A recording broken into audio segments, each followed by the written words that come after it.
Bismillahirrohmanirrohim. Assalamualaikum warahmatullahi wabarakatuh. Salam sejahtera untuk kita semua. Nah, sebelumnya perkenalkan, nama saya Nuriska Muayana dengan NIM 18472400043 dari kelas 28B PGSD Bonefip UNN. Nah, jadi teman-teman bisa lihat infografis yang sudah saya buat. Nah, jadi di sini saya akan menjelaskan infografis artikel yang sudah saya buat dengan judul Kepemimpinan Kepala Sekolah yang Efektif dalam Manajemen Berbasis Sekolah. Nah, pertama-tama saya akan menjelaskan tentang kepemimpinan. Selanjutnya yaitu saya menjelaskan kepala sekolah, lanjut kepemimpinan kepala sekolah, dan yang poin terakhir yaitu kepemimpinan kepala sekolah yang efektif. Nah, tanpa berlama-lama langsung saja kita bahas pada poin yang pertama yaitu kepemimpinan. Nah, secara umum dan sederhana, kepemimpinan ini didefinisikan sebagai suatu seni atau proses mempengaruhi orang lain sedemikian rupa sehingga mereka mau melaksanakan upaya atau keinginan usaha atau keinginan untuk bekerja dalam rangka pencapaian suatu tujuan. Nah, langsung saja kita lanjut pada poin yang kedua. Nah, pada poin yang kedua ini yaitu kepala sekolah.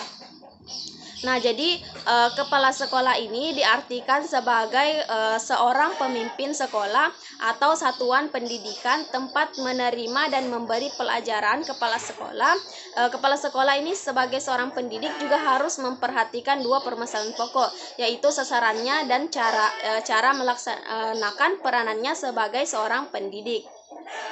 Nah, kepala sekolah ini juga merupakan seseorang yang berada di garda terdepan dalam upaya mencerdaskan kehidupan bangsa. Jadi kepala sekolah ini merupakan ujung tombak dalam keberhasilan maju atau tidaknya dalam satuan tujuan pendidikan yang ia pimpin. Nah, kepala sekolah ini juga memikul terhadap kenyamanan dan ketertiban lingkungan sekolah dan warga sekolahnya. Nah, lanjut pada poin yang ketiga yaitu kepemimpinan kepala sekolah. Nah, kepemimpinan kepala sekolah ini merupakan suatu kemampuan atau kesiapan kepala sekolah untuk mempengaruhi, membimbing, dan menggerakkan staf sekolah agar dapat bekerja secara efektif dalam rangka mencapai suatu tujuan pendidikan dan pengajaran yang telah ditetapkan atau bisa dikatakan sebagai bantuan yang telah diberikan oleh kepala sekolah terhadap penetapan pencapaian tujuan-tujuan dalam suatu pendidikan.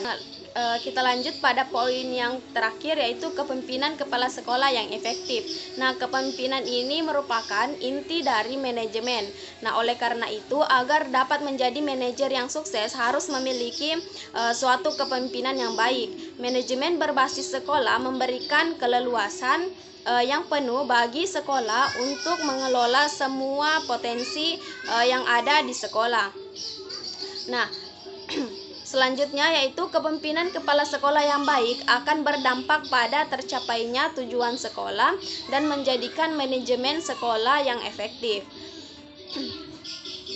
Nah, selanjutnya yaitu kepemimpinan yang dipegang oleh kepala sekolah ini merupakan suatu peranan penting dalam mengembangkan suatu budaya dalam sekolah yang efektif. Dalam memimpin, kepala sekolah harus memiliki profesionalitas demi tercapainya suatu tujuan pendidikan. Oleh karena itu, kepala sekolah harus berperan dalam proses perencanaan, leluasan, dan lain-lain sebagainya. Ya, mungkin itu saja yang bisa saya sampaikan. Saya Nuriska Muayana pamit undur diri. Wabillahi taufiq wal hidayah. Wassalamualaikum warahmatullahi wabarakatuh. Salam sejahtera untuk kita semua. Sampai jumpa.